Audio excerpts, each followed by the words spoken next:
Live from the Pines, Week 5 Texas High School Football Show. Tonight we welcome special guest Gary Ivins, a.k.a. Big Nasty. How you doing tonight? Doing awesome, boys. How has it been since we got that big win on Friday night? Man, it was a good weekend. It was a great weekend, man. We, had a first real home game. It feels like, you get a good team like John Tyler at the A. Stands are a little bit more filled this week than what it, has been. We got to do a better job about that. We got to make sure we're getting those stands filled in and come out and support those kids. But, man, didn't the Pack, scrape by and get the job done? Well, 3 weeks in a row, Trey, we're up 14-0. Now we find ourselves down 14-0. And I know your text there when we were down, like you were a little nervous. Were you really nervous? Or? I genuinely was asking about how that works. I don't understand how you can have an offensive offsides and the play still be run. And I wasn't getting it. I wasn't nervous. I wasn't. Well, you were over there sweating your palms over there talking about, oh my God, it's 14-0. And what I sit there and tell all y'all, it's JT. They're going to find a way to come back and shoot themselves in the foot. They're going to start playing undisciplined football. And what'd they do? Number 10 probably had 20 flags holding. Well, they didn't call all of them, but that's neither here nor there. I got to tell you, I lost it a couple of times upstairs, and it really wasn't on calls because I can't tell if it's holding or not. I mean, I'm following the ball, but spotting the ball and first downs and flipping the field at the end of the quarter, I can't see that. And, man, that was botched all night long. On most home games, Jalen and I go back to his house, sit down, and try to rewatch it just to hear you. And we were sitting there. It was, I don't know, what was it, about halfway through the second when it took him about 15 minutes to spot the ball. And you blew up on him. I didn't know what was going on. All I heard in the background was a scream, and I was like, oh, we need to rewind it and turn that up. How many officials are down there? 7? There's and 2. you don't know where to spot the ball. And most of those guys are Lufkin natives. Yeah, well, like I was saying, it wasn't all about getting us. That was bad to John Tyler as well. But what really threw me over is when they apparently thought Jalen or JJ fumbled the ball there, and their coaches are out there screaming at the arrest of the officials, and they throw an unsportsmanlike penalty flag, which puts us down. The game's going to be over, and somehow they just pick it up. Like, I just don't get that. I lost it again in the fourth quarter. Yeah, I think a lot of people had some questions about Friday night's game, but the funniest part of all, I'm sitting at work Monday, and I'm checking Smokey, and I go back and look at last week's topic, Lufkin versus John Tyler, and they were like, whoever Lufkin's radio broadcaster is, he needs a raise. They were all team nasty. They thought you were doing a great job, and I think everybody could agree that those refs were not the best. And I'm not 100% sure who said this, but I heard through a little birdie Monday night that those refs will not be back at the Abe. And that's unfortunate. I just like I said, it was more incompetence than anything. Like, just not even paying attention. At one point, it took just 15 minutes to spot the ball, and it's not that hard to do. We spotted it wrong. Yeah. Just a quick question I want to ask you, Gary. Is this the first time you've ever had a live video posted on your Facebook? Yes, it is. I didn't even know you could do that till you just set it up. I had to change passwords for 85 different things, which I'll never remember come tomorrow, but at least we're on Facebook tonight. Yeah, so if you're watching this show tonight, you go give Gary Ivins a like, follow, subscribe, share, anything you can give him. The man is live on Facebook. He is actually running a deal through StreamYard. Now streaming are looking to level up. Check out StreamYard and get a $10 discount by your man, Gary Ivins. I'm telling you, I'm taking 2 steps forward into the world of technology as we speak. But, we go back to Friday night's game, and I think that, John Tyler, Tyler High, for sure, did a lot of things that, that nobody had seen them do all year. They had some different formations, had some different guys out there playing positions that they didn't have playing, in the previous weeks. And like we said last week on the show, anytime you get a Lufkin John Tyler game, you're going to get a good football game no matter what. 2 very athletic teams get to match up and, just play physical football. And I'm sure you know this off the top of your head, Gary, because I know me and Trey don't know it. How many years have we been playing each other? Oh, I mean, a lot. I mean, that's well before I got here. But when we need a play, who are we going to? 0 or 2, or we got a couple of players.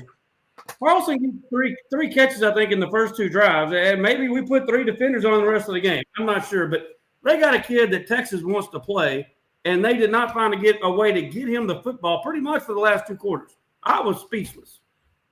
Yeah, it was crazy. I think they went over the top on us that one time. The first drive of the game with the double move. Oh no, he ran a double move.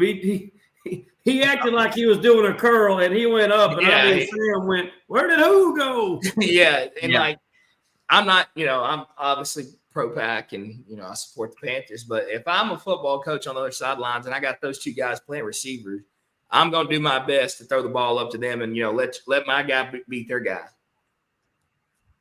No, I'm with that. That was one of the things that I just couldn't really get to. But, still at the end of the day, they get the ball back in a tie game with 10 minutes to go and go on a long view drive where they just march down, run it 3 yards in a cloud of smoke. They take 5.5 minutes off the clock, and they've got second down and about 6 at our 25 or 30-yard line. And I'm telling you, luckily for us, they snapped it over his head. And I think it was Carson Jones back there hustling and picking up the fumble. But man, we were not doing much to stop that drive, and I was afraid we weren't going to get the ball back, and they were going to hold it and kick a field goal. But we did take advantage of that play on just a heroic play. Somehow, our man, number 2, gets behind the defense and gets the winning touchdown. You said it a few weeks ago on the show that, if we want to be really good and execute on the offensive side of the ball, we got to find a way to get number 2 the ball. And I think if you go back to the past 2 weeks, they've did a great job doing that. You go to the Southwest Little Rock game, he lines up in the backfield a lot. We're putting him out in space, getting him the ball, and then you get in this week in a big moment. It's 4th and 19, and he runs that out route. And Javion just makes a beautiful pass, and, it falls right in the money, and Devon makes a great catch, and, we score right there. That's a huge play right there.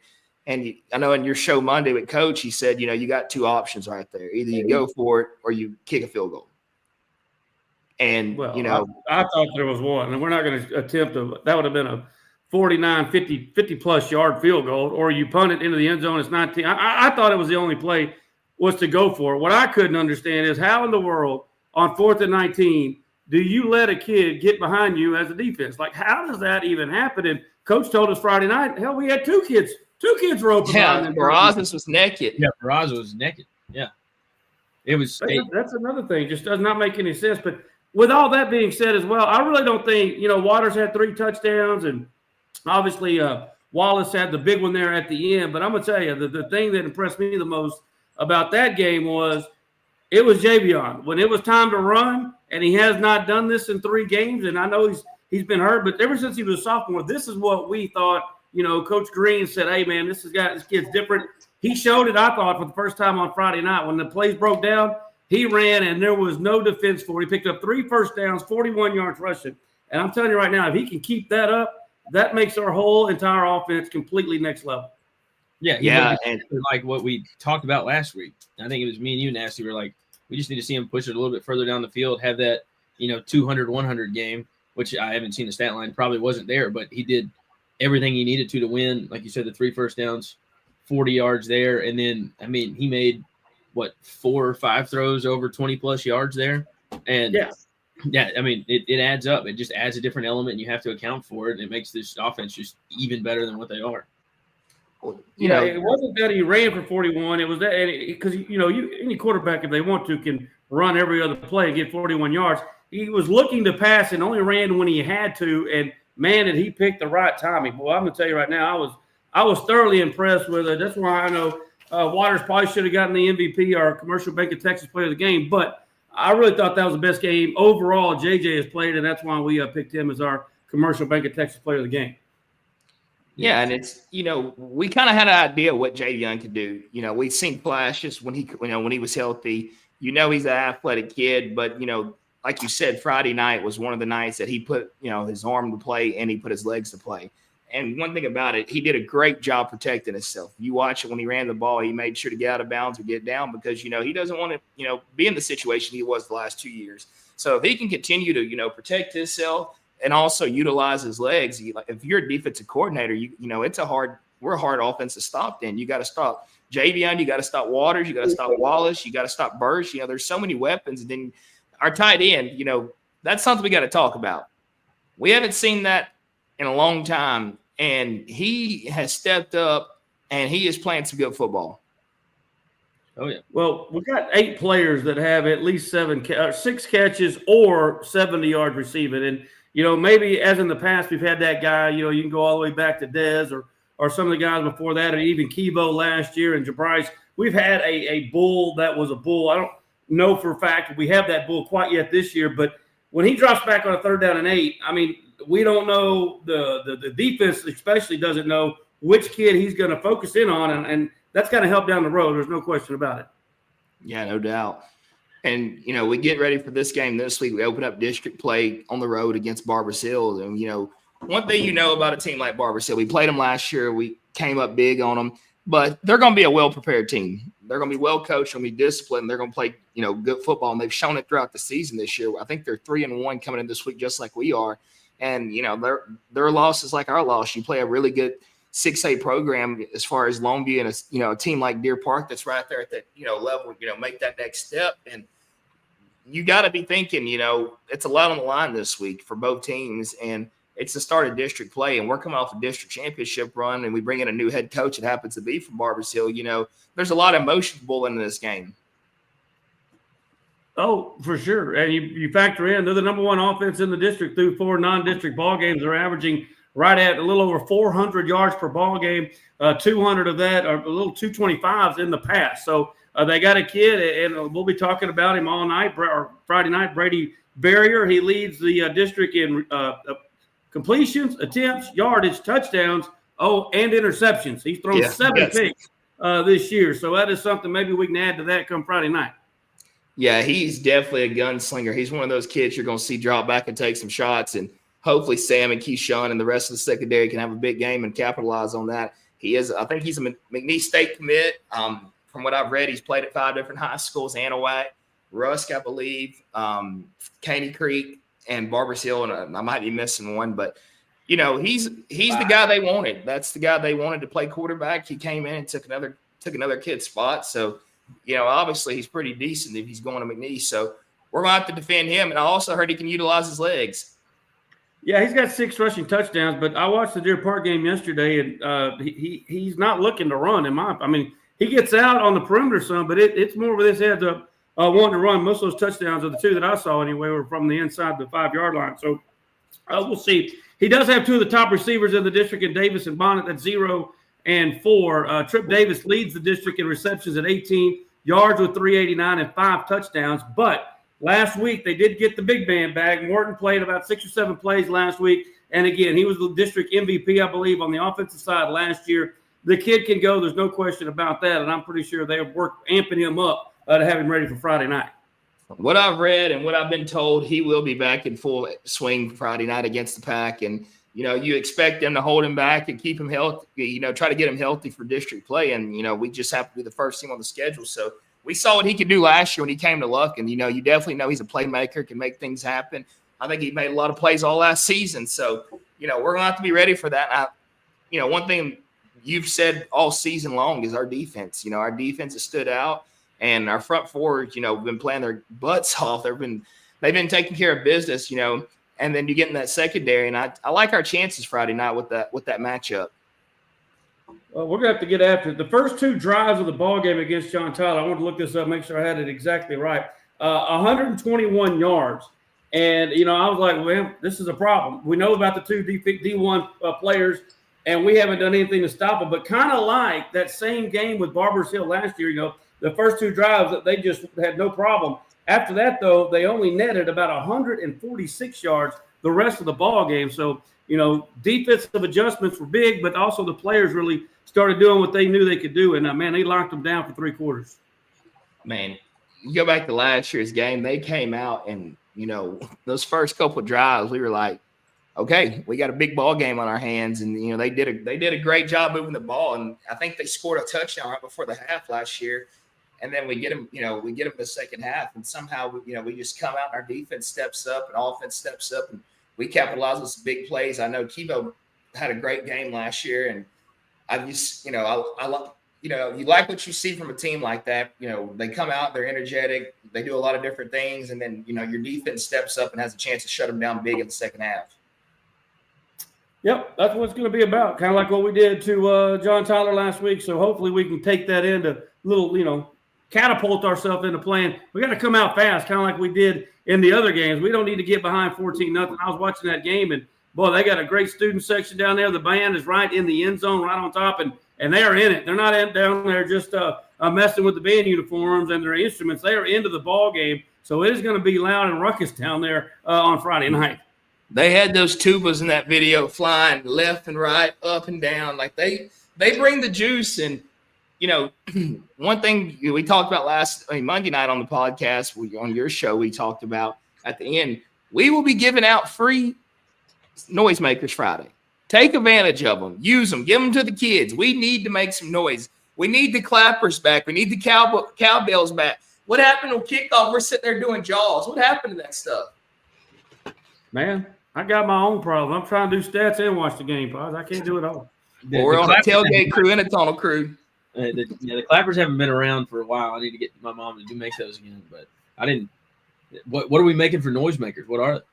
I don't know what they're called. They're called like boom boom sticks or something. You just sit there and the ones that clap.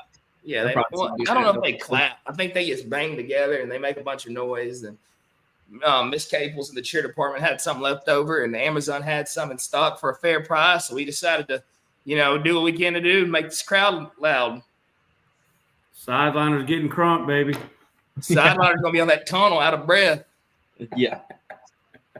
But Gary, I want to ask you something. I've asked you this the last few weeks. I'll ask both of you this question. What stood out the most to you? You know, this previous week leading into this week. What do you see that looks different about us? Well, two things for me. At first, we got down 14-0, and I was kind of like Trey. This is going to go one of two ways. We're going to fight back. It's not even about winning at this point. It's just, what are we going to show for the next three quarters? Are we going to lay down and say we'll get them next week, or are we going to come back and fight? So. And really at the interception right before the half, I was really worried about what was going to happen in the third quarter. But after that interception, man, they really came out and were enthusiastic and got after it on defense, even though we had that onside kick, which was one of y'all was questioned. Not me, but somebody was. But anyway, came out and played some good defense, so I was impressed with that. But like I said, we know what Waters can do, and we know we got some receivers. But, man, I thought the reason – we won that football game is because Javion Johnson used his legs at the opportune time and made three huge plays that I think really changed the outcome of the ball game. Yeah, I think JJ made it happen when he needed to. He made the throws. He made the good runs. We haven't talked about the fake punt. I know it didn't end up in anything, but it did. A touchdown, didn't it? Yeah. Well, I mean, it was huge. It just shows you, like, you want to say, okay, what are our coaches doing at night? Well, I can tell you they're watching film, because you don't just wake up and say, well, let's run this fake punt. Our special teams coach has watched every game that John Tyler has played, and he saw that. And they had that in the book, and they knew they were going to use it. And, man, he was so wide open. Like, it is literally – surely they practice that on Monday. Surely. I'm talking about John Tyler.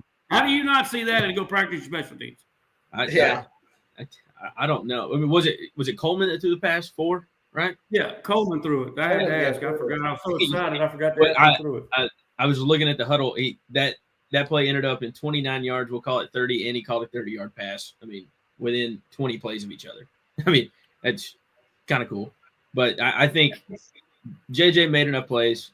He did it with his legs. He did it with his arm, obviously, when he needed to, obviously at the end. And like you said, those second half wasn't even really second half adjustments. After those first two drives, we just kind of sat on them. I mean, they went and kind of just dudded out. And I think it was a testament for JJ and the coaching staff making adjustments. And I'm excited to see what happens this Friday. See if they can do the same. They punted on 4 of their next 5 possessions after those 2 touchdowns. Yeah. Well, turn the page now, boys, and now we got, you do know that homecoming's on tap next week. You don't think anybody's looking ahead to that, do you? Beaumont Westbrook. They are 4-0.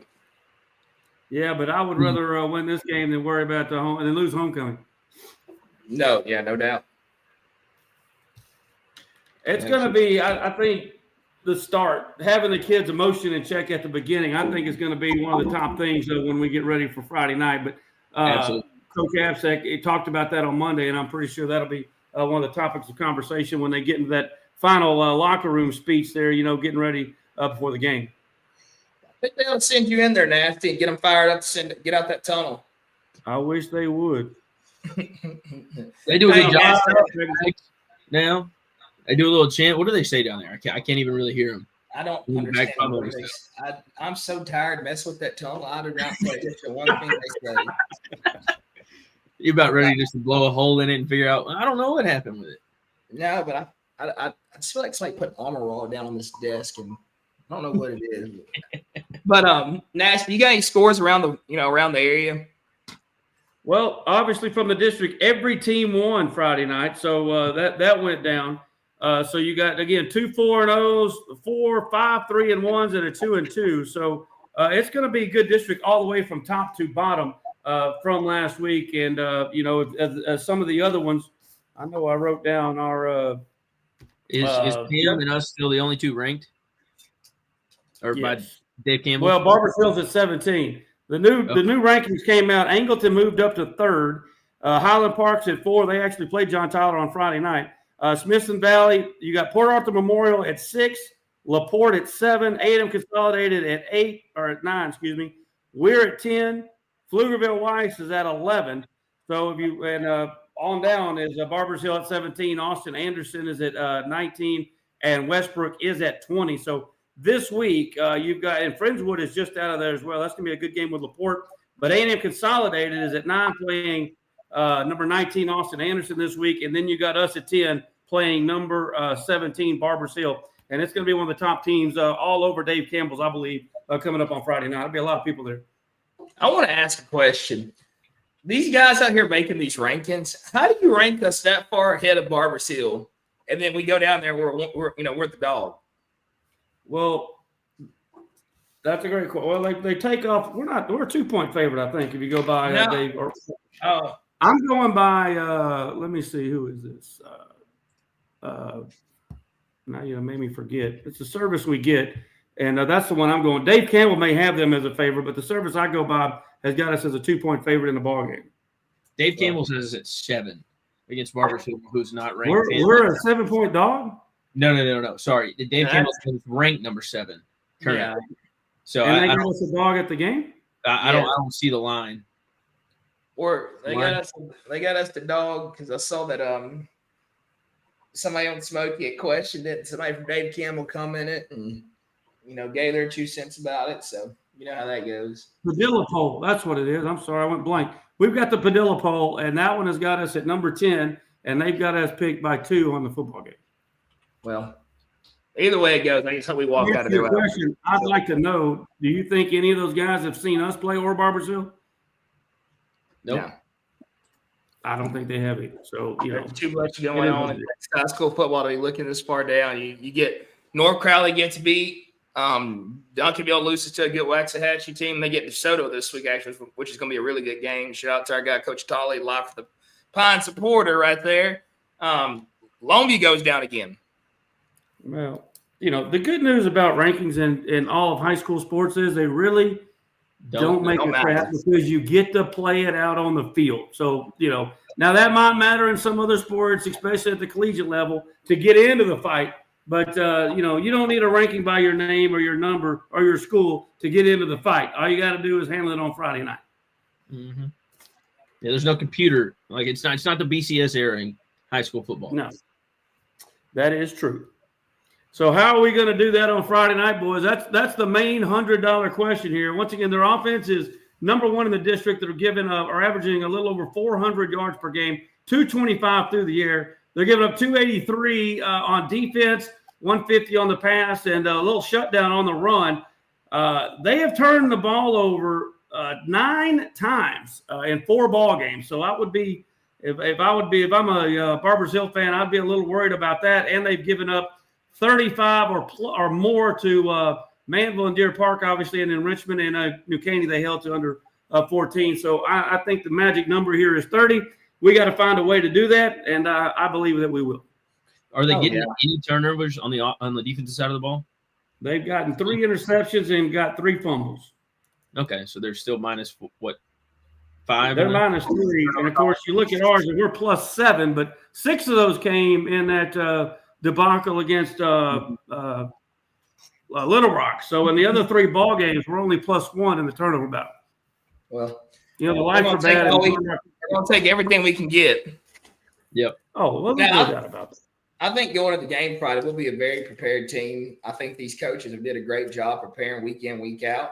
Like you said, you look at what Bud just did with the special teams right there, calling that play. That just doesn't happen overnight, like you said. So I think we'll be a very prepared team going down the road Friday. We've got to travel a little bit so far.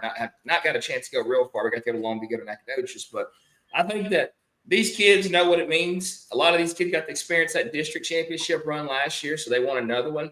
And I think if everything aligns right, we're going to have a shot at another one. Big key for me is going to be that Slab Masters Foundation. Daniels, Henson, McFarland, Trejo, and Hicks. They've got a real big kid, number 94, Clark, the D lineman. They hold them up, and they got 2 great linebackers. That's Hahn and Cunningham. Both started last year, both in the top 5 in district, and they like to come downhill and make tackles. So those top 5, as in any big game, are going to be huge in the ball game for Friday night, and they have been up to the task thus far, and I sure hope that they are on Friday. Jay, me and Spoon got to share a little love for our guy Bryce Jackson. He's a number 70 defensive lineman at Barbers Hill. We had the pleasure of meeting his sister in college, and became close to the family. So we're definitely going to have a little skin on that side for him, wanting him to have a safe, healthy game and everything. But at the end of the day, we want to hear striving. Yeah, we wearing purple or blue to the game. We want him to have a great game, but only good enough to where Lufkin still wins. Yeah, I still want to hear striving. Yeah, the diplomatic way to roll. Yeah. What's the weather looking like for Friday down there? Y'all checked it yet? I haven't looked here. It'll be chilly in that booth. Say what? It'll be chilly up in that booth. We're gonna put you on that tunnel Friday night. Me and Spoon are gonna go sit up in that booth, and we'll put Spoon on the ground. Go sit in the booth, and we'll let you and JT be in charge of that tunnel. Yeah, it'll be Freaky Friday. I'm gonna be down on the sideline interviewing the coach. Jalen's got the play-by-play. Well, it's going to be good stuff. I'm ready for that one. The other games in the district this week, Port Arthur goes to Beaumont United, not expecting much there, and Baytown Sterling at Galveston Ball. Westbrook has the weekend off before they come to A. Martin Stadium next week. So no question at a District 9-5A, we have got the big game of the week for sure inside District 9-5A play. Friday, the low is 65, the high is 84. Yeah, it's going to be kickoff. Let's see what time. Mm-hmm. At kickoff, we're going to be at 75 degrees. Oh, you two may not sweat as much this week. We're still going to be dripped down. We're going to be sweating. Nasty, we got to ask you the question. The time has come. What is up with these Florida Gators? Oh, my goodness. He knows what's up. It's Billy Napier. I don't know. I'm not a coach bagger, but something ain't right. Yeah. And I'm telling you, they may not win another game. So I saw a stat today. They have almost the identical percentage of finishing 1-11 as they do being bowl eligible. Yeah. Oh, they're according to ESPN, this whole thing. Yeah, I don't know what algorithm that is. They ain't winning the 6. I'll bet you dinner Tijuanitas on that. I'll take it. Do you got to do you have to get him out of there? If nothing turns, it's too late to turn anything around. You've already got 3 losses. The thing is, technically not. If they roll off 7 more wins, 8 more wins, whatever it is, the math is, where they played 4 games, 8 games, they win their next 8, they're probably in the playoff. This sounds like you and Nasty. Rolled is them. This sounds like you and Nasty with 4 left to play the last day of the Outlaw. If. Okay, this is. I'd already quit. Yeah. But I mean, Florida can make the playoffs at 9-3. There's absolutely no doubt. Man, I'm telling you, I'm going.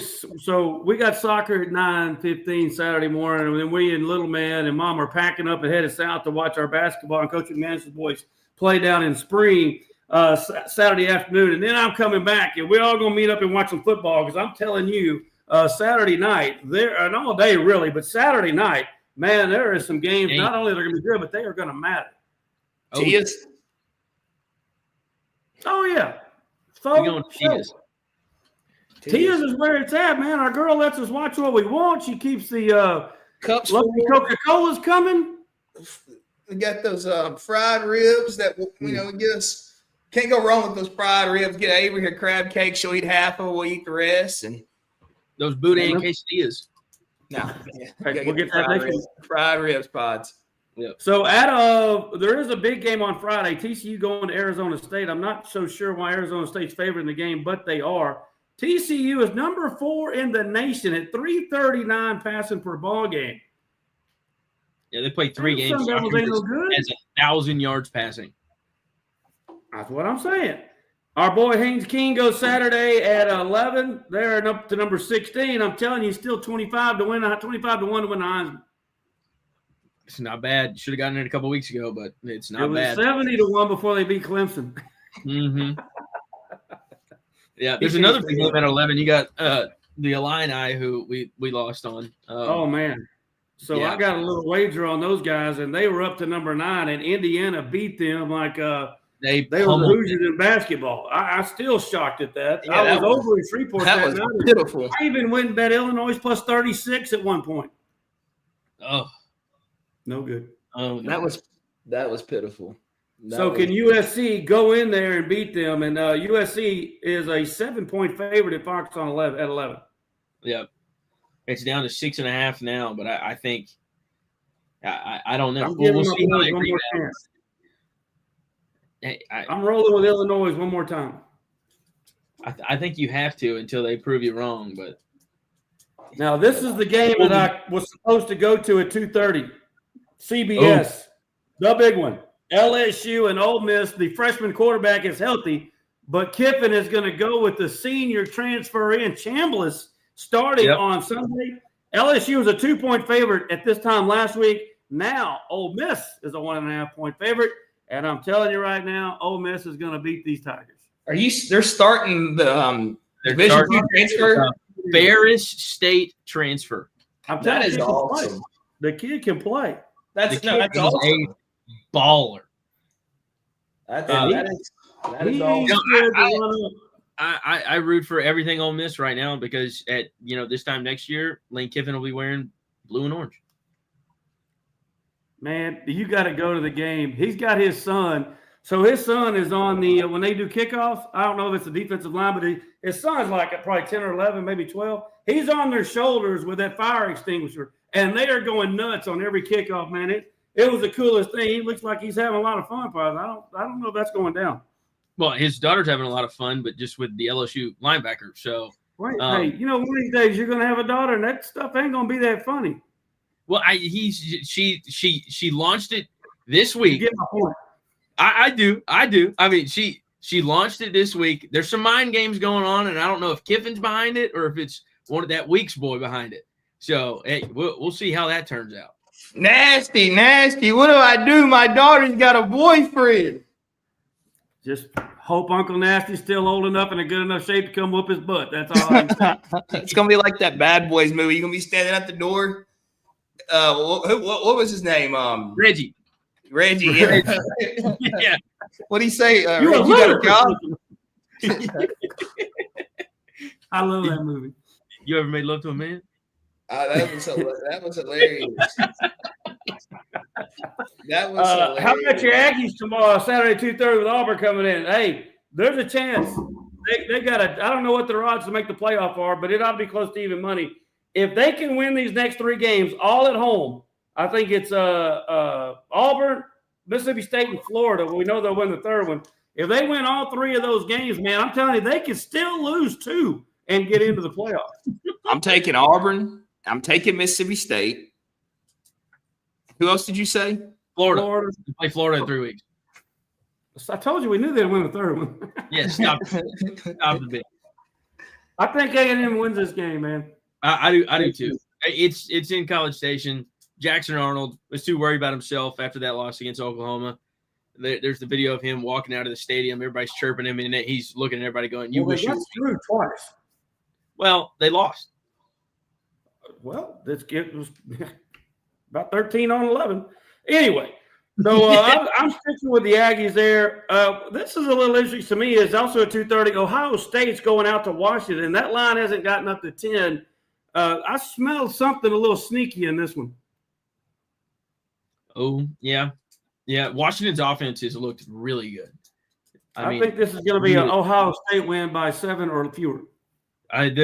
Washington's running backs run for over 100 yards a game and 3 touchdowns a game. So they could be dangerous. I mean, it's obviously not what is Ohio State's biggest opponent they face since Texas. So you never know. Plus, they're having to go all the way over to isn't Washington in Seattle. The sea breeze with all the sailgating. You never know. Nope, that is a check. And then the final 2 games of the night. What, Jalen talking to his mom or what? Probably. She just moved back. He's got to make sure she's okay. Alabama going to Georgia. ABC at 6:30. And then on NBC. And Roll Tide, baby. Roll Tide. Really? That was my pick. Yeah, I wouldn't have picked. No, I picked A&M on our pick sheet. I mean, Alabama. I don't see it. They've looked good. That's why I picked it. They've looked good the last 2 weeks, but they've got to go to Athens. They're a different breed inside the hedges, but I think it's going to be a good game. If I was having to pick the spread, I might take Alabama, but it's only at 3.5, so money line might be a play. But I still think Georgia wins this game. Well, I think you go Alabama plus the 3.5, and then you parlay that with a little Penn State money line. I picked Penn State to win the whole title, and I'm not backing off the Nittany Lions now. I know James Franklin's history against top 10 teams. I know Oregon can score in a bathroom. I got it, but I'm taking Penn State to win at home. I mean, this is kind of the real true test for Oregon. They've looked dangerous. I mean, real dangerous. They looked good in every other game, but this is their first true test. Didn't they win the matchup last year? I can't remember. Did they play? I think they played. I thought Penn State's only loss was to Ohio State. I could be wrong. But by the way, it is a great slate of games. You even got prime time against BYU on a late night on Saturday night, the get right game. BYU giving 6.5, 7, somewhere around that into Colorado. What about the NFL, boys? That was a good run in the weekend. You got 5 teams that undefeated. You will have only 4 teams undefeated come Sunday night because Philadelphia is playing at Tampa Bay. Baker Mayfield and the boys. Somebody's going to 4-0 and somebody's not, barring a tie. And I am starting to get on the side of the Bucs.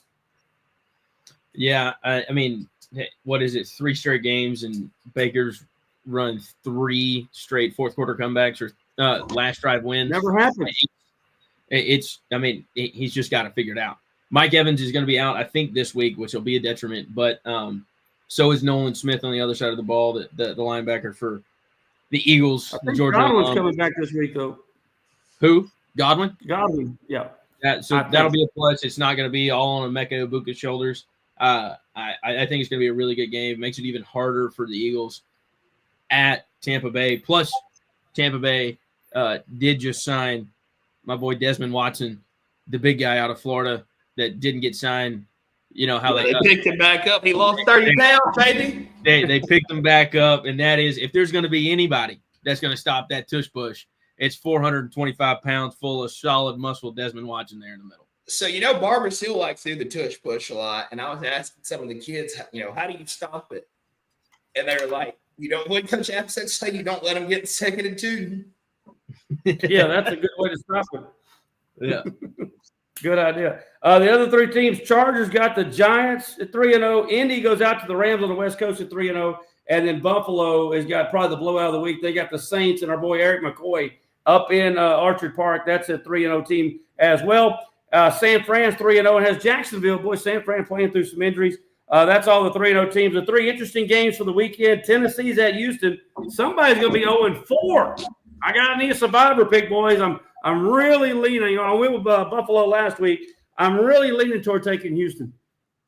I don't think that's a bad the last few weeks we've had, we need to play everything safe. You're right. I'm having a hard time picking my boogers at the moment. Yeah, I mean the other good survivor pick would be that Carolina Patriots matchup. I think the Patriots take that one at home. But being a Texans fan, a Texans fan, anytime you lose to Tennessee. How about 3:00? Baltimore goes to Kansas City. Somebody's gonna be 1-3. What's the next game we're going Not to? A survivor pick. Where are we going? We gotta go to we going to college game, NFL game. What are we doing? I'm gonna go to college game. I say we go to the A&M Florida game. The one news that we hadn't talked about is John Mateer's out for OU probably for the next 3 weeks, which sucks because it's going to take him out. What is it? The Red River rivalry, the Red River shootout, or whatever they call it, the rivalry now because you can't say shootout. That one at the week after Thanksgiving, LSU goes to Norman. Texas is at Florida next weekend. Texas is at Florida. Let's go to Gainesville. It's a haul to get there, boys. How many hours is it? It's like 14 hours. 14 hours? Yes. It's a long trip coming home. It'd be a long trip. We'll just a trip home would be something. But in 3 weeks, that game in College Station, Florida probably has another head coach.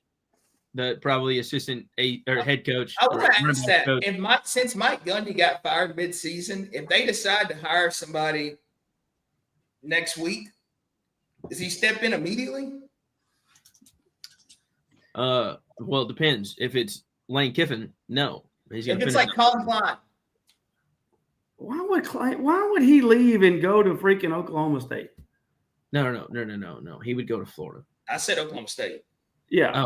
No, for them, they'll put an interim in place, play it out to the end of the year. So the transfer portal opens for all of those kids now for the next 30 days, or from the date of the firing to the next 30 days. So you'll see a max exodus, but none of those kids can play till next year. But it doesn't. They'll hire somebody internally, put it in an interim. They won't hire somebody as of now to take over it for next year. They'll wait until probably the end of the year. Somebody might get hired, but they might be someone else like Golish down at USF or what's his face down at Tulane, something like that. They'll finish out the year. Well, I don't know. We'll see.